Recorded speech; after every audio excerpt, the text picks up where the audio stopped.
BBA, BCA, BCom computer కోర్సులో 100% placement లభించే ఏకైక డిగ్రీ కాలేజ్ కూకట్పల్లిలోని i3 డిగ్రీ కాలేజ్ 8367215215.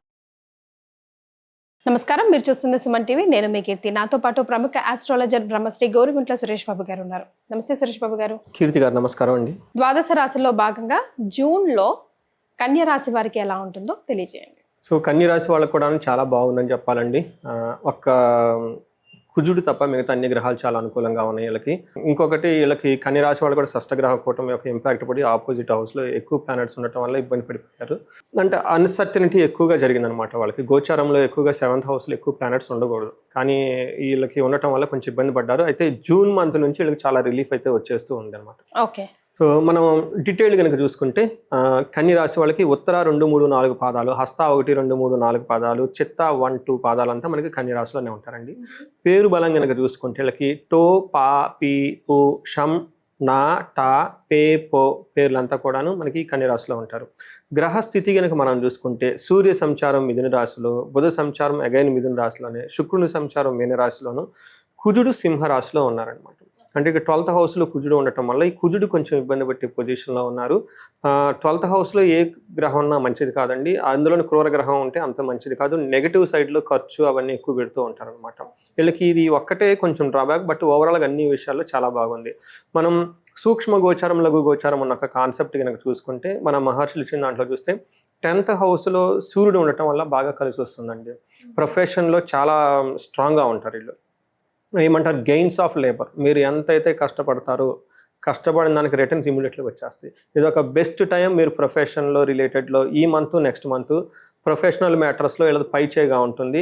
ప్రమోషన్స్ కానివ్వండి, ఇంకోటి కానివ్వండి, లేదంటే కాంట్రవర్సీ మ్యాటర్లు ఏమైనా ఉన్నా సరి చేసుకోవడానికి, జాబు మారటానికి, మీకున్న టాలెంట్ అంతా ప్రొఫెషన్ రిలేటెడ్ మ్యాటర్లో పెట్టి తద్వారా వీళ్ళు చక్కగా లాభం పొందే టైం ఇది. ఎనీథింగ్ అండి, ఈవెన్ పొలిటీషియన్స్ కానివ్వండి, లేదంటే బ్యూరోక్రాట్స్ కానివ్వండి, వీళ్ళంతా సూర్యుడు యొక్క ప్రభావం ఎక్కువగా ఉంటుంది. తర్వాత మార్స్ 12వ ఇంట్లో ఉండటం వల్ల ఇది ఒక్కటి వీళ్ళకి కొంచెం డ్రాబ్యాక్. ఏమవుతుందంటే వ్యాధుల ద్వారా సఫర్ అయ్యే అవకాశం ఎక్కువగా ఉంటుంది. ఖచ్చితంగా హాస్పిటల్స్కి వెళ్ళే అవకాశం ఎక్కువగా ఉంది. వీళ్ళ ఇంట్లో వాళ్ళు ఎవరో ఒకరు, తద్వారా హాస్పిటలైజేషన్ ద్వారా ఖర్చులు ఎక్కువ పెరుగుతాయి అనుకోకుండా. లేదంటే ఆల్రెడీ హాస్పిటల్స్ అంటే బడ్జెట్ ఎక్కువగా షూట్ అవుతుంది అనమాట. తర్వాత వృధా ఖర్చులు, బట్ టోటల్గా ఖర్చు with respect to the hospitals కానీ నెగిటివ్ సైడ్లో ఎక్కువ ఉంటుంది. ఊహించిన విధంగా వెళ్ళిపోతూ ఉంటుంది. జాగ్రత్తగా ఫైనాన్స్ ప్లాన్ చేసుకోవాలి. తర్వాత ఓవరాల్గా కనుక చూసుకుంటే శుక్రుని వల్ల 8th హౌస్లో ఉండడం వల్ల సంపదలు, ధనం ప్రవాహం చాలా బాగుంటుంది. ఉన్న ఛాలెంజెస్ ఓన్లీ కుజుడు వల్ల హాస్పిటలైజేషన్స్, బిల్లులు తప్ప మిగతా అన్ని విషయాల్లో ఏ ప్రకారంగా చూసుకున్నా కానీ చాలా బాగుందని చెప్పుకోవాలి.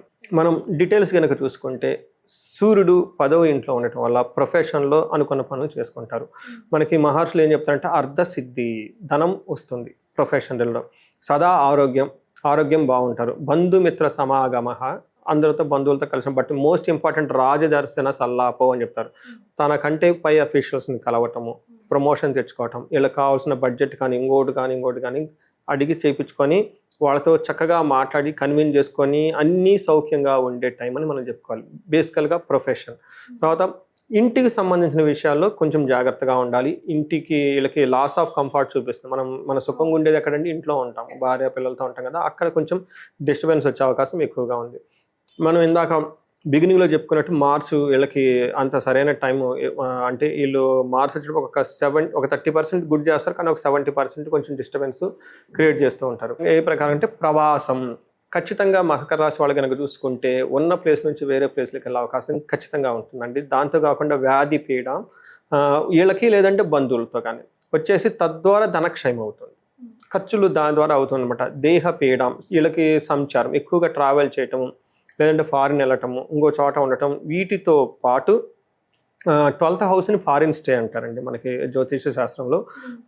ఏమవుతుందంటే మనం జ్యోతిష శాస్త్రం ప్రకారం ఇంట్లో ఉండటం ఎప్పుడు కంఫర్ట్ అండి. ఇట్స్ మంచి సైన్ అనమాట. ఎప్పుడైతే ఇల్లు వదిలిపెట్టి దూరంగా వెళ్ళిపోతున్నామో, లేదంటే ఫారిన్ వెళ్ళిపోతున్నామో, సంథింగ్ రాంగ్ ఉందన్నమాట. మన జ్యోతిష శాస్త్రం అలా చూస్తుంది. కానీ ఈ రోజులు ఏమైందంటే ఫారిన్ వెళ్ళటం ఒక క్రేజీగా చూస్తూ ఉంటారు. అదేమంటారంటే కలియుగ ప్రభావం అంటారు అనమాట. అందులో ఈ కలియుగంలో రాహు యొక్క ప్రభావం చాలా ఎక్కువగా ఉంటుంది. ఎందుకంటే మనం ఉండేదంతా రాహు ఇన్ఫ్లుయెన్స్లో ఉంటాం. అందుకని దాన్ని కూడా మనం యాక్సెప్ట్ చేయలేం కదా. వేరే యుగాలు మంచి అని, కలియుగం మంచిది కాదన్న థాట్లో ఉండకూడదు. ఈ యుగ ధర్మం ప్రకారం ఇది రైట్. Foreign వెళ్ళటమే right.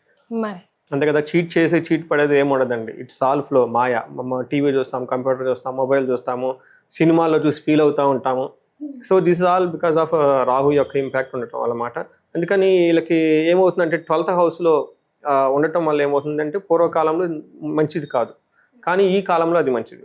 అందుకని ఎవరైనా ఫారిన్ వెళ్ళాలనుకున్న వాళ్ళు కానివ్వండి, ఇంకొకరికి వాళ్ళంతా బాగా కలిసి వచ్చేది, పాజిటివ్గా ఉందని మనం చెప్పుకోవాలి. ధన ప్రవాహం అయితే ఖచ్చితంగా ఉంటుంది వీళ్ళకి. ఏ ప్రకారంగా చూసుకున్నా కానీ మానసిక ఒత్తిడి ఎక్కువగా ఉండే అవకాశం ఎక్కువగా ఉంటుంది, కొంచెం జాగ్రత్తగా ఉండాలి. ఓకే. అయితే వీళ్ళకి శుక్రుడు చాలా మంచి యోగ్యతను ఇస్తూ ఉన్నారండి.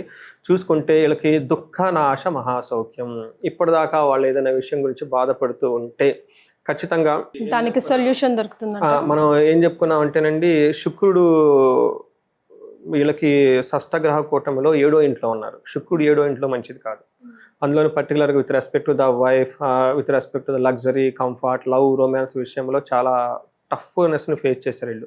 అందుకని ఎప్పుడైతే శుక్రుడు మారిపోతున్నాడో అప్పటిదాకా వాళ్ళు పడుతున్న ఏమైనా దుఃఖం ఉంటే అది అంతమైపోతుంది. దుఃఖానాశంత మహాసౌఖ్యం, కంఫర్టబుల్గా ఉంటారు. బంధుమిత్రులతో చక్కగా కలిసి ఉంటారు. రాజదర్శన మాప్తి, అగైన్ ఇక్కడ కూడా ప్రొఫెషన్ రిలేటెడ్ మ్యాటర్స్లో చాలా అనుకూలంగా చూపిస్తూ ఉందన్నమాట. గవర్నమెంట్ ఆఫీస్ని కలవటము, లేదంటే పై బాసులను కలవటం, ఇలాంటి వాళ్ళని కలిసి తద్వారా అన్నీ సాధించుకునే అవకాశం ఎక్కువగా ఉంది. ఈ టైంలో మంచి ఫుడ్ కూడా వీళ్ళు ఎంజాయ్ చేస్తారు. సో మనం చూసుకుంటే సమరీ, అటు సూర్యుడు ఇటు శుక్రుడు మంచి యోగ్యతనిస్తూ ఉన్నారు. కుజుడు కూడాను అంత ఇబ్బంది పెట్టే పొజిషన్లో ఏమీ లేరు. బట్ ఓవరాల్గా కనుక చూసుకుంటే ఒక 70% చాలా బాగుంది. అంతకుముందు 2 months పడిన బాధల నుంచి చాలా రిలీఫ్ వస్తుంది. సో మరి నక్షత్రాల ప్రకారం కూడా కలిసి వస్తుందా వీళ్ళకి? నక్షత్రం ప్రకారం మనకి అంగగోచారం అన్న ఒక కాన్సెప్ట్ ఉందండి. మహర్షులు అద్భుతంగా ఇచ్చారు. ప్రతి నక్షత్రం కూడా ఎలా ఉందో మనం తెలుసుకోవచ్చు. మనం ఈ మేజర్ చేంజెస్ ఈ మంత్లో చూసుకుంటే కనుక ఉత్తర ఫాల్గుని నక్షత్రం వాళ్ళకి క్షేమంగా ఉంటారు, విదేశ గమనం ఉంది, సౌఖ్యం ఉంటుంది, పరవాసము, వస్త్రలాభం అంతా ఉంది. అయితే ఛాలెంజెస్ వీళ్ళకి దేహ పీడనము, రోగం, హెల్త్ కాంప్లికేషన్స్లో కొంచెం ఎక్కువగా ఉంటుంది. నెగ్లెక్ట్ చేయకుండా ఇమీడియట్గా వెళ్ళిపోండి. అలా అని ఓవర్ ఎక్స్పెండిచర్ చేసే అవకాశం కూడా ఉంది. కాబట్టి 1-2 సార్లు పెద్ద పెద్ద సర్జరీలు ఏమైనా ఉంటే సెకండ్ ఒపీనియన్ తీసుకొని కరెక్ట్గా ముందుకు వెళ్ళాలి. ఒక చిన్న ఎగ్జాంపుల్, యూఎస్ నుంచి ఒక క్లయింట్ ఫోన్ చేశారు. వాళ్ళకి ఆల్రెడీ స్టంట్స్ ఏవో ఉన్నాయంట, ఇంతకుముందు ఎప్పుడో చేసుకున్నారు. బట్ రైట్ నో మళ్ళీ డాక్టర్ ఏదో సజెస్ట్ చేశారంట. నన్ను అడిగామండి ఎలా ఉందని చూస్తే నేను ప్రశ్నాశాస్త్రం చూసి సెకండ్ ఒపీనియన్ తీసుకోండి, డైరెక్ట్గా వెళ్ళకండి అని చెప్పాను నేను. సో వాళ్ళు ఏమన్నారంటే, కాదండి యూఎస్లో చాలా స్ట్రాంగ్గా ఉంటాయి సిస్టమ్స్ అంతా, మన ఇండియాలో అలాగా ఉండదు, ఇక్కడ సెకండ్ ఒపీనియన్ ఆల్మోస్ట్ అవకాశం ఉండదు, పెద్ద హాస్పిటల్స్లో అంతా ఆన్లైన్ ఉంటుంది, ఇక్కడ మనం చూపించుకుంది వేరే డాక్టర్కి వెళ్ళిపోతే మళ్ళీ అక్కడ వాళ్ళకి తెలుస్తుంది, అది సమ్ సోషల్ ప్రిస్టేజ్ సంథింగ్ చెప్పుకొచ్చారు. Because I cannot go beyond of certain thing కదా. My job is to advise him, that's all, it's over. After 3 months తర్వాత మళ్ళీ మొన్న ఫోన్ చేశారు, ఏమండి మీరు చెప్పింది కరెక్ట్ అండి, మీరు సెకండ్ ఒపీనియన్ తీసుకోమన్నారు, నేను సెకండ్ ఒపీనియన్ రిజెక్ట్ చేశాను, కానీ నాకు అవసరం లేకుండానే సర్జరీ చేశారని రీసెంట్గా తెలిసిందండి. I'm going to shoe the file legal cases అంతా. చూడండి, మన బాడీని మనం ఎక్స్పెరిమెంట్లో వాడుకుంటే ఎట్లండి. ఇక్కడ నుంచి మనము ఫారెన్ కంట్రీస్కి వెళ్తాం, అక్కడ ఏదో మంచి జరుగుతుందేమో, ఇంకా the best of the best వైద్యం అందుతుందేమో అని, కానీ అక్కడే చాలా జరుగుతున్నాయి. ఈ మధ్యకాలంలో చాలా విన్నాను నేను కూడా, ఈవెన్ ఫ్యామిలీ లిస్ట్లో కూడా విన్నాను. ఎవ్రీథింగ్ ఈజ్ ఎ బిజినెస్ అండి. ఇప్పుడు వాళ్ళకి అవసరం లేదు, ఏదో సైకలాజికల్గా భయపెట్టేశారు, సర్జరీ అయితే చేశారు, వాళ్ళకి ఇన్సూరెన్స్లు అవన్నీ ఉంటాయి, చేతిలోంచి డబ్బులేం పోలేదు, ఓకే, ఎందుకంటే ఇన్సూరెన్స్ ఉంది. బట్ సఫర్ అయ్యేది మనిషి కదా. ఇది శరీరం వచ్చేటప్పటికి మనకి దేవుడిచ్చిన గొప్ప గిఫ్ట్ ఇదే కదా ఫస్ట్. ఇది లేకపోతే మనం ఎక్కడ ఉన్నాము, అది చాలా బాధేసింది. నాకు ఇంకొక విషయం ఏంటంటే, జ్యోతిష్ శాస్త్రం ఎంత కరెక్ట్గా చెప్తుంది, ఇది ఎవిడెన్స్, నాకు కాన్ఫిడెన్స్ పెరుగుతుంది కదా ఇలాంటి చెప్తే. సెకండ్ ఒపీనియన్ తీసుకోమని చెప్పేశాను. మళ్ళీ అతను 3.5 months తర్వాత మళ్ళీ తిరిగి ఎక్కడో అమెరికాలో ఉన్న అతను నాకు ఫోన్ చేసి మళ్ళీ చెప్పడం అంటే, అది మీ ఫీడ్బ్యాక్ ఇస్తున్నానండి అని చెప్పారు అనమాట. ఈ ఫాలోస్ మై వీడియోస్ ఉండాలన్నమాట. సో వీళ్ళకి హస్త నక్షత్రం వాళ్ళకి క్షేమంగా ఉంటారు, పరవాసము, వస్త్రలాభం ఉంది. బట్ వీళ్ళకి ఫైనాన్షియల్ క్రైసిస్, హెల్త్ ప్రాబ్లం రెండు ఉండే అవకాశం ఎక్కువగా ఉంది. మనకి దరిద్రము, దేహపీడనం రెండు చెప్తూ ఉంటారు. అలానే చిత్తా నక్షత్రం వాళ్ళకి క్షేమంగా ఉంటారు, పరవాసం ఉంది. చిత్తా నక్షత్రం వాళ్ళకి కొంచెం కేర్ఫుల్గా ఉండాలి, వీళ్ళకి ఛాలెంజెస్ ఎక్కువగా ఉంటుంది. ఒకటి ఫైనాన్స్, రెండోది హెల్త్ కూడా కొంచెం సీరియస్గా ఉండే అవకాశం ఎక్కువగా ఉంది. ఇన్ఫెక్షన్స్ వచ్చే అవకాశం ఎక్కువగా ఉంటుంది. లేడీస్ పర్టికులర్గా చాలా కేర్ఫుల్గా ఉండాలి.